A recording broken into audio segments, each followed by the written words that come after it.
क्या राहुल गांधी से, India alliance से, महागठबंधन से बिहार में प्रधानमंत्री नरेंद्र मोदी हो या फिर कि गृह मंत्री अमित शाह, दोनों ही भयंकर डरे हुए हैं। और इसका क्या सबूत आज की तारीख में खुद ब खुद इन लोगों ने ही दे दिया। क्या एक ही दिन काम पर लगा दिया गया एजेंसियों को भी, और उसके साथ ही साथ ज्ञानेश कुमार तो लगे ही हुए हैं क्या? जी हां, आज जरा इन्हीं बातों का विश्लेषण करेंगे दो खबरों के मद्देनजर। पहली खबर, तेजस्वी यादव की रैली को रद्द करने की वो नाकाम साजिश, और दूसरी खबर, पप्पू यादव को थमाया गया इनकम टैक्स का नोटिस। नमस्कार, मैं स्वप्निल और आप मुद्दा देख रहे हैं। आगे बढ़े उससे पहले एक छोटी सी अपील है। मुद्दा इन दिनों एक गंभीर आर्थिक संकट से जूझ रहा है। इसके पीछे दो कारण हैं। पहला तो ये कि हमारा मेन बैंक अकाउंट बीते कई महीनों से फ्रीज चल रहा है, और दूसरा कारण है हमारे 28 साल पुराने चैनल को हमसे छीन लिया जाना। ऐसे में डे टू डे ऑपरेशंस में हमें काफी मुश्किलों का सामना करना पड़ रहा है। आपसे गुजारिश है, यदि आप चाहें, यदि आप सक्षम हो, तो छोटी छोटी मदद मुद्दा की स्क्रीन पर दिख रहे क्यूआर कोड या नीचे दिख रहे यूपीआई नंबर के जरिए जरूर कीजिएगा। आगे बढ़ते हैं और जरा खुलकर इन दोनों मसलों पर बात करते हैं। कोई खबर नहीं दिखाऊंगा, कोई तस्वीर नहीं दिखाऊंगा, खबर आप तक पहुंच गई होगी। आज की तारीख में एक ही दिन में दो रैलियां होनी थी खगड़िया में, बिहार के खगड़िया में। एक रैली तेजस्वी यादव की, तो दूसरी देश के केंद्रीय गृह मंत्री अमित शाह साहब की। लेकिन तेजस्वी यादव की रैली को रद्द कर दिया गया, ऐसी सूचना आई थी। हालांकि इन सब के बावजूद तेजस्वी यादव वहां पहुंचे। दोस्तों, अब ये जो तेजस्वी यादव की रैली रद्द करने की नाकाम साजिश की गई, इसके पीछे कौन कसूरवार, कौन गुनहगार? तो जाहिर सी बात है, आप कहिएगा कि जिला प्रशासन। लेकिन यह जिला प्रशासन आज की तारीख में किसके अंतर्गत काम करता है? जाहिर सी बात है, चुनाव की अधिसूचना जारी हो चुकी है, आचार संहिता लागू हो चुकी है, और ऐसे में अब तमाम अधिकारियों की रिपोर्टिंग मुख्यमंत्री को या सरकार को नहीं होती, बल्कि चुनाव आयोग को होती है, और चुनाव आयोग के मातहत ही सारे विभाग काम कर रहे होते हैं। यानी कि आज की तारीख में जो जिला प्रशासन ये फैसला ले रहा है कि अमित शाह साहब की रैली है, इसलिए तेजस्वी यादव का हेलीकॉप्टर लैंड नहीं होगा, वो तमाम अधिकारी, वो जिला प्रशासन, वो पूरा महकमा आज की तारीख में वो ज्ञानेश कुमार के मातहत काम कर रहा है। ज्ञानेश कुमार कौन है? देश के मुख्य चुनाव आयुक्त। और क्या है ज्ञानेश कुमार? ज्ञानेश कुमार साहब सहकारिता मंत्री जब रहे अमित शाह साहब, गृह मंत्री होने के साथ साथ तो सचिव रहे, और ज्ञानेश कुमार साहब लंबे समय से लगातार शाह साहब के बेहद करीबी अधिकारियों में रहे हैं। आज की तारीख में वो देश के मुख्य चुनाव आयुक्त हैं। एक ऐसे चुनाव आयुक्त जो विपक्ष को संतुष्ट करने की बजाय, सेटिस्फाई करने की बजाय, ये बताने की बजाय कि आपके जो जो क्वेरीज हैं, देखिए इसमें ये हो गया होगा, इसमें वो हो गया होगा, वो सफाइयां देने की बजाय विपक्ष से कहते हैं लाओ एफिडेविट ले आओ। तो वही ज्ञानेश कुमार के अधिकारी आज तेजस्वी यादव की रैली को रद्द करने की कोशिश कर रहे थे। हालांकि वो कोशिश नाकाम हुई, मैं बता चुका हूं, तेजस्वी खगड़िया पहुंचे।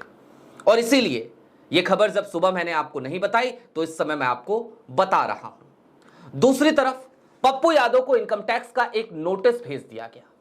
पप्पू यादव ने बिहार में बाढ़ पीड़ितों की मदद करी थी, और यही उनका अपराध था।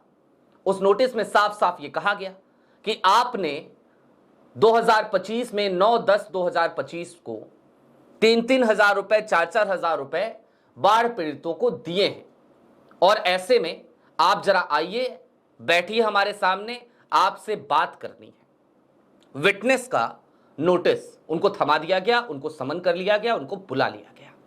जाएंगे पप्पू यादव, जाके बताएंगे पप्पू यादव कि भाई देखिए, आपने हमें नोटिस दिया था कि हमने पैसे बांटे हैं, तो ठीक बात है, हमने बांटे हैं। बांटे कहां से हैं उसका सोर्स भी बताएंगे, क्योंकि पप्पू यादव के बार बार कि आप एफिडेविट को जाकर के टैली कर लीजिए, आपको समझ आएगा कि एक तरफ जहां इस देश में सांसद या विधायक बनने के बाद तमाम नेताओं की संपत्तियों में दिन दूनी रात चौगुनी बढ़ोतरी होती है, तो वहीं पर एक अनोखा सांसद है इस देश में जिसकी संपत्ति कम होती जाती है, जिसकी जमीनें बिकती जाती हैं, जो जमीनें बेचता है, जो अपनी प्रॉपर्टीज को बेच देता है, लेकिन लोगों की मदद करना बंद नहीं करता, वो लगातार लोगों की मदद करता है। ऐसा एक सांसद तो है कम से कम इस देश में, जिसका नाम है पप्पू यादव।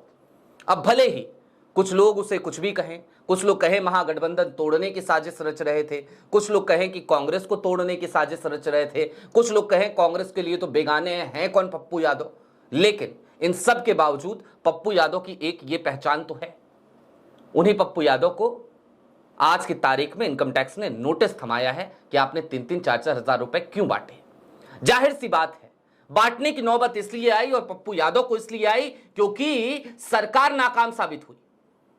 मोदी जी और नीतीश कुमार का सिस्टम फेल हो गया। बाढ़ कोई पहली बार नहीं आया बिहार में, हर साल बाढ़ आती है, हर साल इसी तरीके से लोग विस्थापित होते हैं, हर साल लोगों के आसियाने उजड़ जाते हैं, हर साल लोगों के ऊपर इस तरीके की मुसीबत गिरती है, वो झेलते हैं, लेकिन सिस्टम काम नहीं करता। सिस्टम हाथ पे हाथ रखकर बैठा रहता है और अगर कोई आदमी मदद करे तो चलो उसको नोटिस भेज दो, क्योंकि वो पॉलिटिकली किसी दूसरे ग्रुप के साथ अलाइन है, भले ही निर्दलीय सांसद है, लेकिन खुद को राहुल गांधी का सिपाही बताता है, तो चलो उसे परेशान करते हैं। यही तो किया जा रहा है। अब ये सब कुछ हो क्यों रहा है, जरा उसको भी समझिए। ये ठीक बात है कि एक मोमेंटम जो बना था राहुल गांधी की वोट अधिकार यात्रा से, वो मोमेंटम आज की तारीख में खोया हुआ नजर आ रहा है। लेकिन इन सब के बावजूद आज की तारीख में यह भी एक तल्ख हकीकत है बिहार की, कि बिहार में बिहार के मतदाता कहीं ना कहीं नाराज तो हैं भारतीय जनता पार्टी से, और दूसरी तरफ नीतीश कुमार का भी जो खेमा है आज की तारीख में, वो खेमा भी मोदी जी से थोड़ा बहुत तो कटा हुआ दिखता है। और साथ ही साथ नीतीश कुमार को मुख्यमंत्री फेस ना बनाते हुए भारतीय जनता पार्टी वैसे भी एक बड़ा ब्लंडर कर रही है। हालांकि इसके पीछे जाहिर सी बात है कोई मास्टर स्ट्रोक होगा, अमित शाह साहब चाणक्य हैं तो कोई चाणक्य नीति होगी, लेकिन उन तमाम नीतियों के मद्देनजर डर तो लगता है साहब को चुनाव हारने का। और चूंकि चुनाव हारने का डर लगता है तो ऐसे में क्या करें, तो फिर एक ही तरीका और तरीकेकार बचता है कि विपक्ष को परेशान किया जाए। दोस्तों, ये कोई पहली बार नहीं हो रहा मोदी जी के कार्यकाल के दौरान, और मुझे लगता है ये आखिरी बार भी नहीं होगा। मैंने कई बार आपको ईडी की एक टाइमलाइन बताई है, आज एक बार फिर उस टाइमलाइन को याद करने की जरूरत आन पड़ी है। जरा सोचिए, केरल में विधानसभा के चुनाव होते हैं तो पिनरई विजयन की एक पुरानी फाइल खोल दी जाती है। जरा सोचिए, राजस्थान में जब सचिन पायलट और अशोक गहलोत के बीच तनातनी चल रही थी तो उसी समय अशोक गहलोत के भाई के घर पर ईडी की रेड डाल दी जाती है। जरा सोचिए, महाराष्ट्र में जब वहां पर शिवसेना टूटी तो उसी वक्त पे संजय राउत के घर पर भी रेड डाली गई। महाराष्ट्र के उद्धव सेना गुट के कई नेताओं को ईडी ने अपने रडार पर रखा। पश्चिम बंगाल चले जाइए, वहां पर भी विधानसभा चुनाव के दौरान इस तरीके के हथकंडे तमाम एजेंसियों ने अपनाए।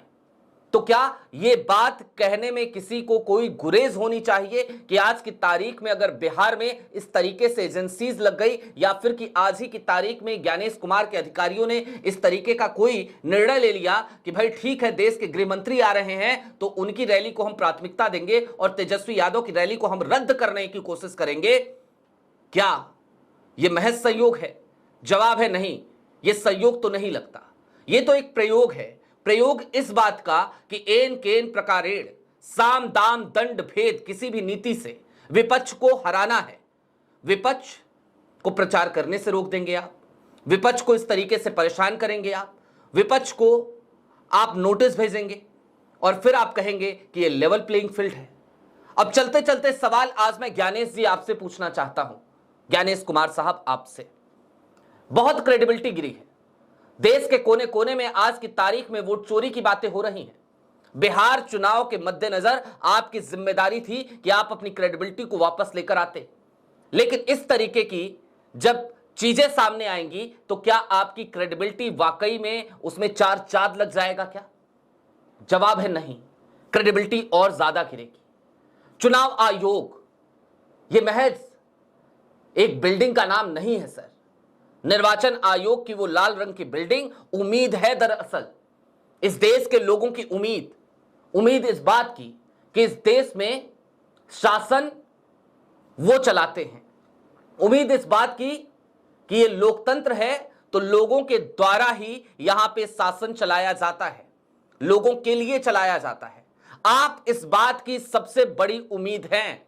आप जिस भवन में बैठते हैं वो भवन इस बात की सबसे बड़ी उम्मीद है, लेकिन वो भवन हर दिन अपने उस अस्तित्व को खोता जा रहा है और लोगों की उम्मीद टूटती जा रही है।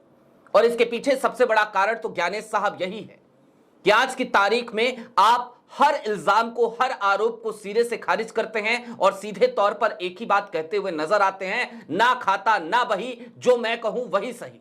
दरअसल इस अड़ियल रवैये से चुनाव आयोग की क्रेडिबिलिटी जिंदा नहीं हो जाएगी, बल्कि क्रेडिबिलिटी और ज्यादा गिरती हुई नजर आएगी। सबसे बड़ा तकाजा क्या है किसी भी स्वस्थ लोकतंत्र का? तो वो तकाजा है निष्पक्ष चुनाव और लेवल प्लेइंग फील्ड का होना। लेकिन क्या लेवल प्लेइंग फील्ड आज की तारीख में विपक्ष के पास है? जवाब है नहीं। एक तरफ हजारों करोड़ों रुपए हैं विज्ञापन में फूकने के लिए, तमाम संसाधनों के लिए। दूसरी तरफ विपक्ष है जो लंबे समय से सत्ता से दूर है, जिसके पास उतने संसाधन भी उपलब्ध नहीं है। उन सब के बावजूद वो अपनी तमाम खामियों के साथ चुनाव लड़ने की कोशिश कर रहा है। वो रेंग रहा है लेकिन फिर भी लड़ रहा है। और आप क्या कर रहे हैं? एक तरफ जब लेवल प्लेइंग फील्ड उन दो थड़ों के बीच में वाकई में नहीं है, उस वक्त पे आपको तो इस बात की जिम्मेदारी निभानी चाहिए थी कि आप ये कोशिश करते कि चलो अपनी तरफ से तो हम लेवल प्लेइंग फील्ड मुहैया कराएं, हम एक ही तराजू पे दोनों को तौलें। लेकिन नहीं जनाब, आप एक ही तराजू पे दोनों को तौलने की बजाय, लेवल प्लेइंग फील्ड मुहैया कराने की बजाय अभी भी वही कर रहे हैं जिसकी वजह से आपकी साख लगातार गिर रही है। लिहाजा ज्ञानेश कुमार जी, आज आपको जागने की जरूरत है। हो सकता है अपने कार्यकाल के दौरान बतौर अधिकारी रहते आपके काफी नजदीकी संबंध रहे होंगे तमाम लोगों से, लेकिन इसका मतलब यह नहीं ज्ञानेश जी कि आज जो सत्ता में है वो हमेशा रहेगा। और इसका मतलब यह भी नहीं कि आज जो सत्ता में नहीं है वो कभी आएगा नहीं। लिहाजा आपकी जिम्मेदारी है अपनी क्रेडिबिलिटी को बचाइए, और ना सिर्फ क्रेडिबिलिटी को बचाइए बल्कि बिहार में निष्पक्ष तरीके से चुनाव कराइए। और हां, मैं फिर दोहरा दूं, आज की तारीख की ये दो घटनाएं ये बताने के लिए काफी हैं कि दरअसल राहुल गांधी के सिपाहियों से, इंडिया अलायंस के सेनापतियों से आज प्रधानमंत्री नरेंद्र मोदी और देश के गृह मंत्री अमित शाह दोनों को ऐसा लगता है जैसे डर लग रहा है। और यही कारण है कि आज एक ही दिन में ज्ञानेश साहब के अधिकारी हों या फिर कि इनकम टैक्स हो, दोनों को एक ही साथ काम पर लगा दिया गया, बिहार में उतार दिया गया। आपकी क्या राय है हमें कमेंट बॉक्स में जरूर बताइएगा। अभी के लिए दीजिए इजाजत। चलते चलते फिर वही अपील, चैनल पे नए हो तो सब्सक्राइब करते हुए जाइएगा, सक्षम हो तो छोटी छोटी मदद मुद्दा की जरूर कीजिएगा। बहुत शुक्रिया।